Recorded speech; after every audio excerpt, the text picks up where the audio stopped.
نہیں نہیں، مولانا نے یہ بات بتائی ہے کہ اگر وہ آدمی ذمہ داری اور دیانتداری کے ساتھ کام کر رہا ہے تو اس کا کمیشن جائز ہے، اور اس کا الٹ لامحالہ یہ ہو گیا کہ اگر وہ جھوٹ بولتا ہے اور غلط بیانی کرتا ہے اور فریب سے کام لیتا ہے، یا بیچنے والا کہتا ہے کہ میں 2 لاکھ میں بیچ رہا ہوں، وہ 2.5 لاکھ کہتا ہے، اوپر والا بھی 50 لے لیا اور اپنا کمیشن بھی لے لیا، تو پھر تو یہ شرعی طریقے پر جائز نہیں ہے۔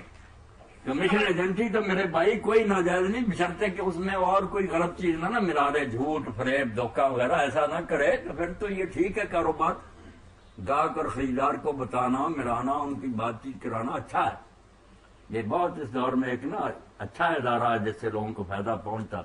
جی اگر اس میں کوئی بدجانتی شامل کر رہے تو پھر جائز نہیں۔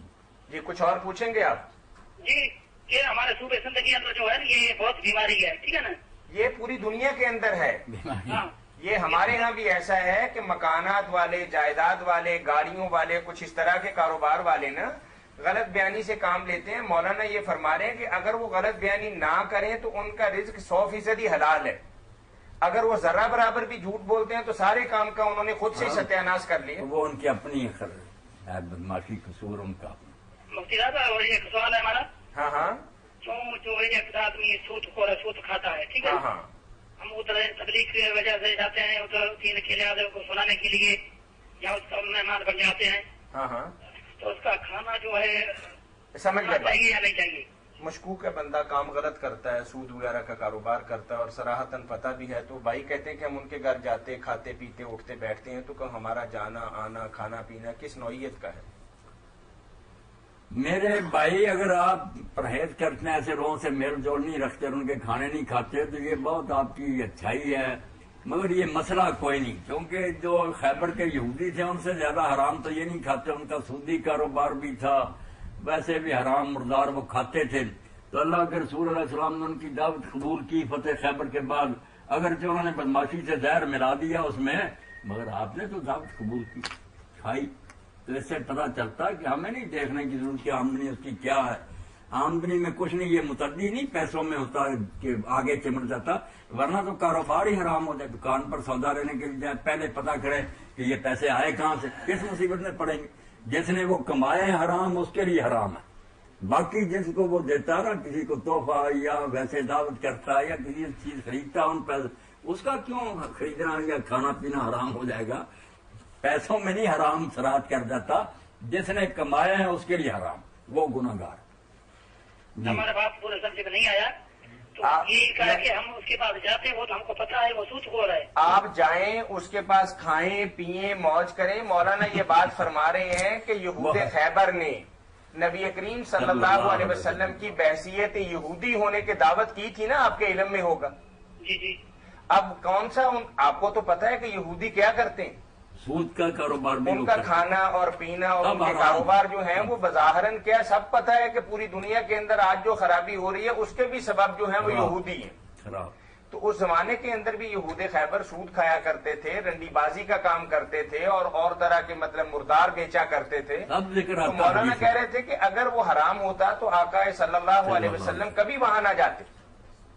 تو اگر کوئی بندہ سود کھاتا ہے، غلط کام کرتا ہے، دل کے اندر آپ نفرت رکھیں، لیکن اس سے میل ملاقات، شاید آپ کے آنے جانے سے کوئی بہتری آ جائے۔ بہتری آ جائے جی۔ ٹھیک ہے، اس کا مطلب اللہ آپ کو ہدایت کر، ٹھیک ہے نا جی انشاءاللہ۔ ہمارا ادھر جو کھانا ہمارے لیے کوئی گناہ کا کام نہیں ہے، نہیں کوئی گناہ کا کام نہیں، ٹھیک ہے، پھر خدا حافظ، اگلے ہفتے انشاءاللہ پھر ملاقات ہوگی۔ انشاءاللہ انشاءاللہ اللہ انشاءاللہ خیر۔ انشاءاللہ۔ جی یہ انشورنس کے حوالے سے مولانا ہاں، تو تھوڑی سی- تعمیم ہاں ہاں عربی میں تعمیم کہتے ہیں۔ جی جی تو اس میں باقی اور جو ہے نا ہر کام میں خرابیاں لوگوں نے ڈالنی، وہ تو لگے، مگر یہ اسکیم اچھی ہے، یہ نہ توکل اللہ کے خلاف ہے نہ کچھ نہیں۔ جی جی السلام علیکم۔ السلام ورحمۃ اللہ وبرکاتہ، شیخ صاحب کیا حال ہے؟ جی الحمدللہ، صوبہ سندھ سے بات کر رہے ہیں آپ بھی؟ جی میں اگلے ہفتے بات کیا، قاسم بلوچ میرا نام ہے، اور آدم علیہ السلام کے مقبرے کے بارے میں، ہاں ہاں۔ تو آپ نے کہا تھا اگلے ہفتے بات کرو۔ کس کے بارے میں؟ مخبری کے بارے میں؟ آدم علیہ السلام کا مقبرہ کدھر ہے؟ آدم علیہ السلام کا مقبرہ ہم نے بہت قبروں والوں سے پوچھا، لیکن کسی بندے نے نہیں بتایا کہ فلاں جگہ پہ ہے،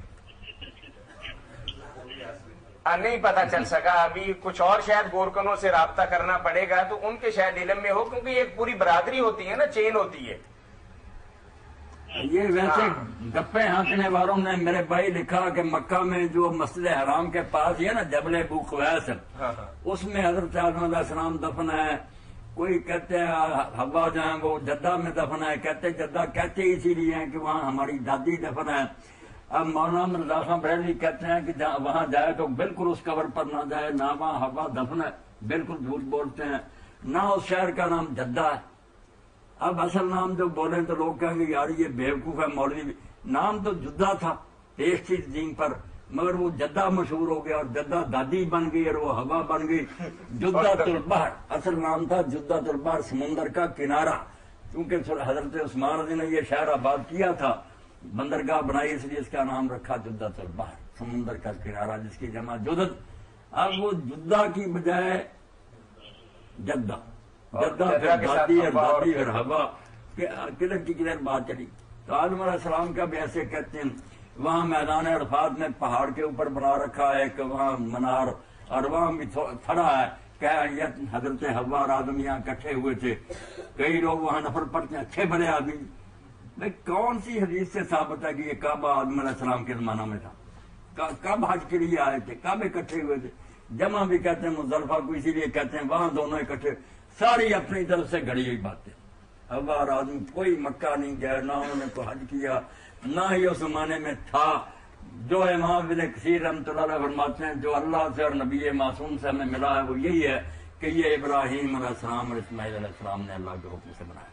ورنہ پہلے ہوتا تو یہ حال نہ ہوتا کہ وہاں پرندہ بھی نہیں تھا، کوئی وہاں کوئی انسان ہی نہیں تھا. اس طرح ہو سکتا تھا کہ اللہ کا گھر ہوتا اور امت بھول جاتی. بے شک بت خانہ ہی ہوتا، لوگ جاتے ہو، تھا ہی نہیں کوئی آدمی. آدم علیہ السلام کے زمانہ سے نہیں تھا. یہ جو سب باتیں کہ پہلے فرشتوں نے بنایا، پھر آدم نے بنایا، پھر قرآن، بے بنیاد. سچی بات یہ ابراہیم علیہ السلام بواد غیر ذی زرع، انہوں نے صرف بات کیا. ہاں ہاں کہ آپ نے بولا کہ ہر ایک نے اپنا اپنا جگہ گڑا ہے، لیکن آپ نے کون سا جگہ گڑا ہے؟ ہم نے کوئی جگہ نہیں گڑی. ہم کہتے ہیں جس بات کو آپ لوگ نہیں جانتے، لا تکف ما لیس لک به علم، جس شے کا علم نہیں ہم اس کے پیچھے کیوں پڑے، ہم جھوٹ بولے. اب یہ بتائیں کہ دین کے حوالے سے اس کا کیا فائدہ ہے؟ کل آپ شروع کر دیں گے کہ نوح علیہ السلام کی قبر کہاں، پھر ہو جائے گا کہ فلاں کی کہاں، کیا کرتے پھریں. اب دین کے جیسے ابن تیمیہ رحمۃ اللہ علیہ فرماتے ہیں کہ سچی بات تو یہ کہ دنیا میں صرف ایک قبر ہے یقینی معلوم نبی کی، جو رسول کریم علیہ السلام کی. باقی ساری جو ہے نا وہ فرضی ہے، کسی کے پاس ثبوت نہیں ہے کہ ان کی ہے یا نہیں ہے. کئی انبیاء علیہ السلام کی قبریں تو کئی کی جگہ ہے، ایک ہی نبی کی وہاں بھی ہے وہاں بھی ہے، تو حاشا بنا رکھا. خود رسول کریم علیہ السلام کے ازواج مطہرات کا حال یہ ہے کہ ام حبیبہ کی اور ام سلمہ کی وہاں شام میں بنا رکھی ہے. حالانکہ ساری دنیا کو پتا ہے کہ سوائے خدیجۃ الکبریٰ کے باقی سارے ازواج مطہرات مدینہ میں فوت ہوئی، وہاں ہی دفن، مگر وہاں بھی قبریں لوگ زیارتیں کر رہے ہیں. تو یہ بناوٹی. ادھر چین کی طرف حضرت جابر کی قبر بنی ہوئی ہے، کہیں سعد بن ابی وقاص کی بنی، تو وہ لوگ مدینے میں دفن. جی بھائی پوچھیے، کیا پوچھ رہے ہیں آپ؟ سر گزارش ہے، ہاں ہاں، آپ کسی جگہ کے اوپر نہیں پہنچ سکے سوال کا جواب میں؟ نہیں پہنچ، ہمیں کوئی، ہم نے تو پہلے کہہ دیا نا کہ ہم نے معذرت کی ہے آپ سے کہ ہم کسی نتیجے تک نہیں پہنچ سکے. لا ادری، ہمیں کوئی پتہ نہیں اور نہ پتہ کرنے کی ضرورت ہے. بلکہ اس بارے میں سوال بھی ان چیزوں میں داخل ہے جو گناہ میں آتی ہیں، کہ جس کی ضرورت نہیں وہ بات کیوں پوچھتے. چلے، بہت شکریہ بھائی آپ کے کال کرنے کا. مولانا آپ انشورنس کے حوالے سے تھوڑی سی انشورنس کے بارے میں کہہ رہا تھا کہ یہ بالکل وہی ادارہ ہے جو رسول کریم علیہ السلام کے زمانے میں آکلا کا تھا، کہ جب غلطی سے کسی سے قتل ہو جاتا تھا. جی جی ماشاء اللہ آج تو کالا. السلام علیکم. جی مولانا. تو آکلا کا ادارہ مقرر ہوا کہ غلطی سے قتل ہو جائے. السلام علیکم. السلام علیکم. جی وعلیکم السلام ورحمۃ اللہ. جی میں بابر بات کر رہا ہوں. جی جی